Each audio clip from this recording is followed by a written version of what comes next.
Hello and welcome to the channel the student. My name is Saeed Farman and हम discuss कर रहे हैं class 10th की बायोलॉजी। आज हमारा नेक्स्ट चैप्टर स्टार्ट होने वाला है control and coordination. Actually last 2 weeks में थोड़ा सा जो है वेल फील नहीं कर रहा था, तो इसीलिए मैंने क्लास जो है लेक्चर नहीं बनाया था आपके लिए। पर नाउ मुझे लगा कि ज्यादा वेट नहीं करवा सकते, तो आपके लिए आज के लेक्चर में हम कंट्रोल एंड कोऑर्डिनेशन डिस्कस करेंगे। सबसे पहले यही बात कि कंट्रोल एंड कोऑर्डिनेशन क्या होता है और किस लिए हमें चाहिए होता है। तो जब हमने लाइफ प्रोसेस पढ़ी कल के या लास्ट वाले लेक्चर में, लास्ट वाले चैप्टर में हमने उसको खत्म किया था, ठीक। तो वहां पे हमने जो लाइफ प्रोसेस पढ़ी उनको हमें रेगुलेट करना है, उनको कोऑर्डिनेट करना है, उनको किसी वे में जो है परफॉर्म होना है। तो उसके लिए एक कंट्रोल सिस्टम चाहिए, कंट्रोलिंग सिस्टम चाहिए जो उनको कंट्रोल करता है, जो उनको कोऑर्डिनेट करता है, ठीक है। सपोज और बहुत सारी चीजें हैं जिनके लिए हमें कंट्रोल एंड कोऑर्डिनेशन की जरूरत है। कोई इन्वायरमेंटल स्टिमुलाई है, उसको हमें रेस्पॉन्स करना है। सपोज हम ये मान लेते हैं कि कोई कैट जो है वो दौड़ रही है, ठीक। तो उसका क्या रीजन हो सकता है? रीजन ये हो सकता है कि उसने माउस देख लिया हो, ठीक, वो उसके पीछे जा रही हो, तो वो जो है वो एक माउस के लिए स्टिमुलस और रेस्पॉन्स में वो उसके पीछे जा रही है। इसी तरह ह्यूमन में बहुत सारे एग्जाम्पल है। सपोज आपने किसी हॉट पेन को जो है टच किया तो आपका हाथ जो है वो रिफ्लेक्स आपके थ्रू, जल्दी से जर्क के थ्रू ऊपर उठ जाता है। वो है कंट्रोल एंड कोऑर्डिनेशन, वो एक कोऑर्डिनेटेड सिस्टम के थ्रू होता है। नहीं तो अगर हमारा हाथ वहीं पर रहता है तो हमारा हाथ बर्न हो जाता है। तो ये एक इम्पोर्टेंट हमारे बॉडी में एक इम्पोर्टेंट चीज है कि हमारी बॉडी में कंट्रोल एंड कोऑर्डिनेशन होनी चाहिए, या एवरी ऑर्गेनिज्म जो भी है उसकी बॉडी में कोई कंट्रोलिंग सिस्टम होना चाहिए, कोई कोऑर्डिनेटिंग सिस्टम होना चाहिए। नहीं तो वो अपनी फंक्शन उसको जो है अच्छे से उनको परफॉर्म नहीं कर पाएगा एंड वो लॉस में चला जाएगा, ठीक है। आप पढ़ेंगे, जब आप इस चैप्टर स्टार्ट करोगे पढ़ना, तो पहले जो इंट्रोडक्शन वाला इसका पार्ट दिया है 1 पेज का, उसमें आपको ये सारी चीजें समझने को मिलेंगी। सिंपल से लिखा है, आप पढ़ोगे तो थोड़ा सा आपको और क्लियर हो जाएगा। बाकी हमारा पहला टॉपिक जो है वो है एनिमल नर्वस सिस्टम, ठीक है। Animal nervous system, animal nervous system वो हम डिस्कस करने वाले हैं। In animals control and coordination is provided by nervous and muscular tissues, ठीक है। नर्वस एंड मस्कुलर टिश्यू जो है एनिमल्स में control and coordinated system provide करते हैं। नर्व्स जो है स्टिमुलाई देते हैं, मसल्स एक्ट करते हैं, ठीक है, क्योंकि मसल्स ही हमारी बोन्स को मूवमेंट दे पाते हैं। अगर आपको याद होगा क्लास 9th में हमने डिस्कस किया था कि लोकोमोशन के लिए मसल्स एंड बोन्स रिक्वायर होती है, तो वो जब रिक्वायर होते हैं उनको कोऑर्डिनेट करने के लिए नर्वस सिस्टम आ जाता है। नर्वस सिस्टम मसल्स को सिग्नल देके, बोन्स को कोऑर्डिनेट करके हमारे मूवमेंट्स को रेगुलेट करता है, ठीक है। Receptors located in sense organs, अब जो भी रिसेप्टर्स होते हैं इन नर्व्स के लिए, इन नर्वस सिस्टम के लिए जो भी रिसेप्टर्स होते हैं वो हमारे सेंस ऑर्गन्स में प्रेजेंट होते हैं। एग्जाम्पल, गैस्ट्रेटरी रिसेप्टर्स टेस्ट के लिए होते हैं, ऑल्फैक्टरी रिसेप्टर्स स्मेल के लिए होते हैं।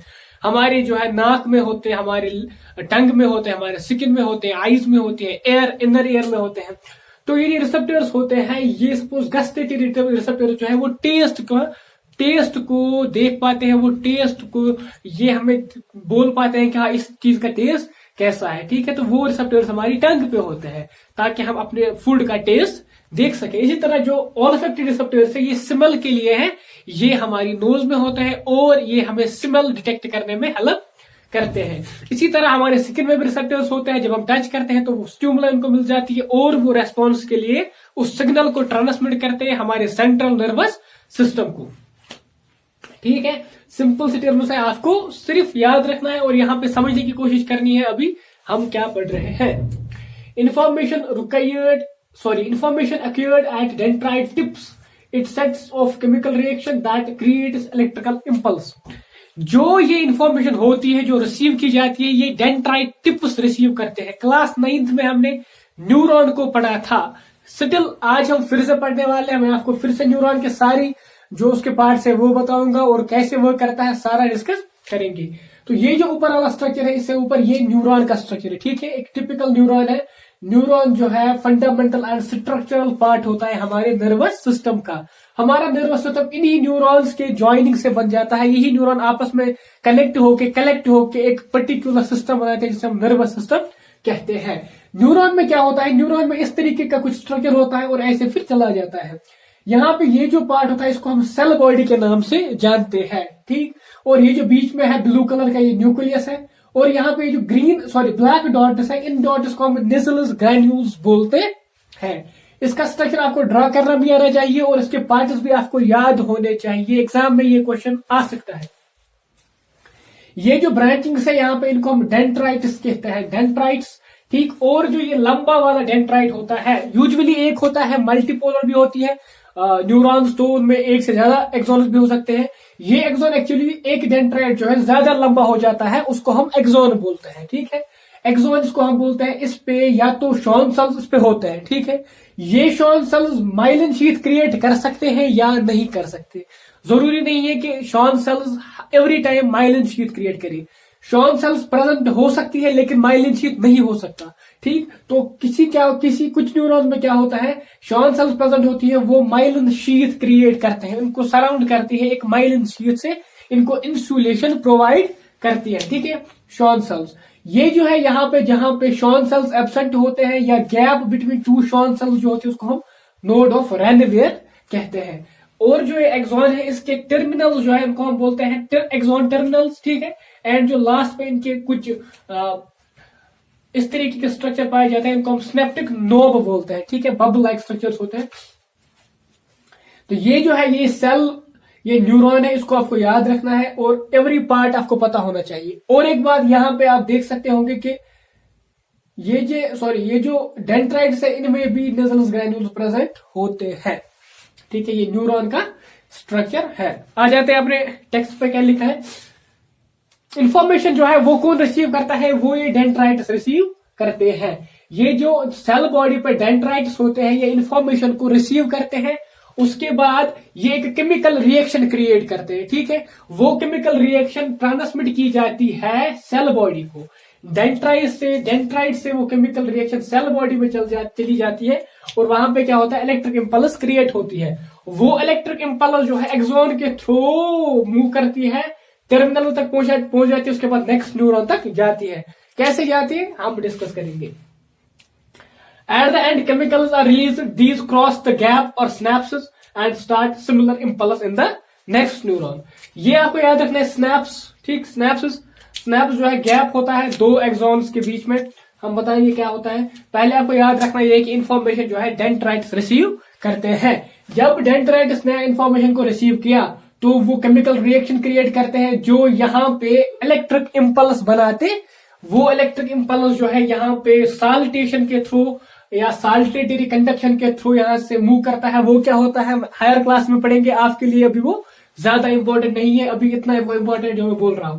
तो यहां से इलेक्ट्रिक इंपल्स चलती है, ठीक। थ्रू वो नोड्स ऑफ रेनवेयर के थ्रू चलती है मोस्टली, अगर ऐसी न्यूरॉन होगी जो माइलिनेटेड होगी, ठीक, इलेक्ट्रिक सर्किट क्रिएट करके, और फिर वो यहां तक पहुंच जाती है। यहां तक पहुंचने के बाद क्या होता है, ठीक है, यहां तक जब पहुंच गई तो उसके बाद ये वाला स्ट्रक्चर आपको देखना है। यहाँ पे ये जो स्ट्रक्चर है, ये सिमिलर स्ट्रक्चर बनाए गए हैं। मैं सेम कलर रखता हूं ताकि आपको समझ में आ जाए क्या है। ये जो यहाँ पे ब्लैक डॉट्स है, स्नेप्टिक नोब्स है, ये स्नेप्टिक नोब्स यहाँ पे बनाए गए हैं। ये लास्ट वाली न्यूरॉन के स्नेप्टिक नोब्स है जो हमारी मसल सेल पे बैठे हैं, जो हमारे मसल्स में जाते हैं, ठीक। लास्ट पहले एक न्यूरॉन है जो स्किन में थी, जिसके डेंड्राइट्स ने इंपल्स को जो है रिसीव किया। उसके बाद वो चले गए और लास्ट पे वो हमारे मसल तक पहुंच गए, ठीक है, मसल तक पहुंच गए। मसल्स की न्यूरॉन जो है उसके ये स्नेप्टिक नोब्स जो है मसल पर, ठीक है, मसल पर अटैच्ड है।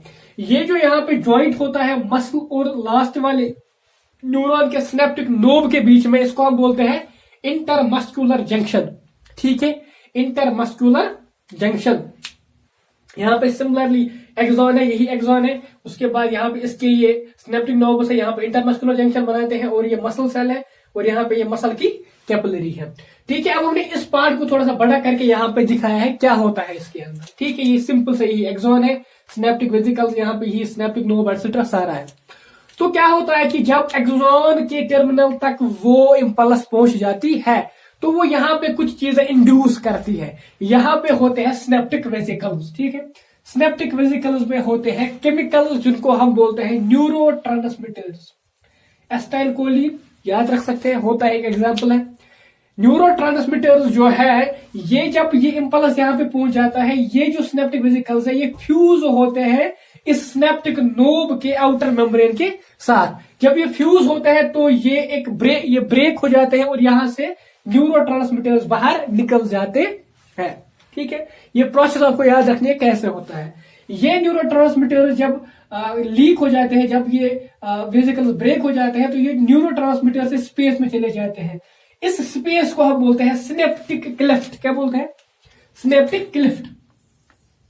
सिनेप्टिक क्लेफ्ट इसको हम बोलते हैं। जो स्पेस होती है, एक तो पहले होती है ये वाली मेम्ब्रेन, इसको हम बोलते हैं प्री सिनेप्टिक मेम्ब्रेन। ठीक है, सिनेप्टिक क्लेफ्ट से पहली वाली मेम्ब्रेन या जो इंपल्स ला रही है उस न्यूरॉन की मेम्ब्रेन को हम बोलते हैं प्री सिनेप्टिक मेम्ब्रेन। और जो वाली इंपल्स या जो मसल, ठीक है, जो वहां पे रिसीव कर रही है उस इंफॉर्मेशन को, उसको हम बोलते हैं पोस्ट सिनेप्टिक मेम्ब्रेन। ठीक है, बीच में जो स्पेस है उसको हम बोलते हैं सिनेप्टिक क्लेफ्ट। इन तीनों को मिला के हम बोलते हैं सिनेप्सिस।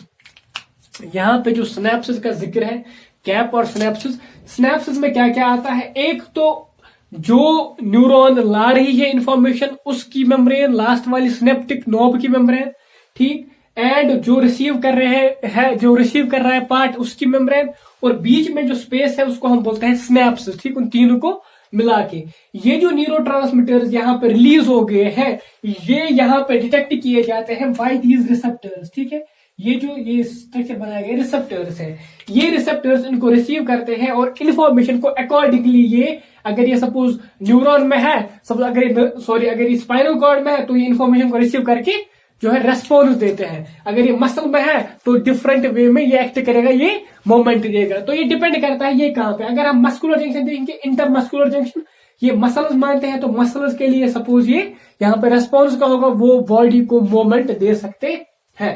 तो क्या होता है ये आपको समझना है कि ऐसे यहां से न्यूरॉन से चली जाती है सेल बॉडी के थ्रू, उसके बाद एक्सॉन के थ्रू, उसके बाद सिनेप्टिक टर्मिनल्स के थ्रू, उसके बाद यही यहाँ पे ऐसे काम करती है, न्यूरोट्रांसमीटर रिलीज होते हैं, वो सिनेप्सिस वहां पे क्रिएट होता है और सिनेप्सिस में ये रिसेप्टर्स के थ्रू फिर उनको डिटेक्ट किया जाता है और अकॉर्डिंगली रेस्पॉन्स दिया जाता है। ये जो सिनेप्सिस है ये दो टाइप के होते हैं, हमारे टेक्स्ट में नहीं दिया है, आप चाहें तो याद रख सकते हैं। या तो इलेक्ट्रिक सिनेप्सिस होगा या तो केमिकल सिनेप्सिस होगा। ये जो हम अभी पढ़ रहे हैं ये केमिकल सिनेप्सिस है, ठीक, क्योंकि यहाँ पे केमिकल्स का यूज हो रहा है। ये थोड़ा बहुत स्लो होता है क्योंकि केमिकल्स को निकलना है, उसके बाद रिसेप्टर्स को डिटेक्ट करना है। और एक सिनेप्सिस होती है जिसको हम इलेक्ट्रिकल सिनेप्सिस कहते हैं। इलेक्ट्रिकल सिनेप्सिस में क्या होता है, ये वाली membrane, post and pre synaptic membrane आपस में मिले होते हैं और वो डायरेक्टली इलेक्ट्रिक इंपल्स के थ्रू ही चली जाती है दूसरी न्यूरॉन में। तो वहां पे जो है वो वाली फास्ट होती है, लेकिन बात यह है कि हमारी बॉडी में इलेक्ट्रिक सिनेप्सिस रेयर होते हैं, बहुत ही कम होते हैं। हमारी बॉडी में ज्यादातर चीजें यही केमिकल सिनेप्सिस गवर्न करती है, तो इसलिए हमें केमिकल सिनेप्सिस ही टेक्स्ट में दी गई है।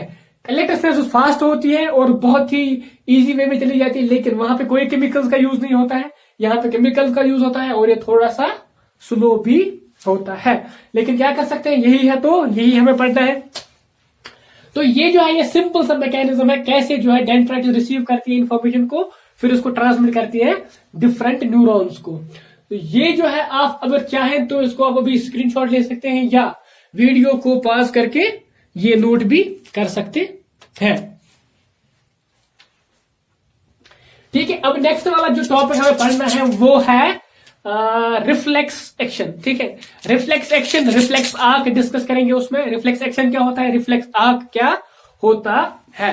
सिंपल सी चीजें हैं, थोड़ी सी एग्जांपल मैं दूंगा। जब आप कभी किसी हॉट चीज को प्रेस करते हैं या किसी जो है पॉइंटेड चीज पे अपना पैर रखते हैं तो क्या रिएक्शन मिलता है, वो जो स्पॉन्टेनियस रिएक्शन होती है उसको हम रिफ्लेक्स एक्शन बोलते हैं। ठीक है, और जो पाथ वो ट्रेवल करती है, वो इंफॉर्मेशन कहां से जाती है फिर कहां से आती है, उसको रिफ्लेक्स आर्क बोलते हैं। Don't worry, we are going to discuss it in elaborate manner.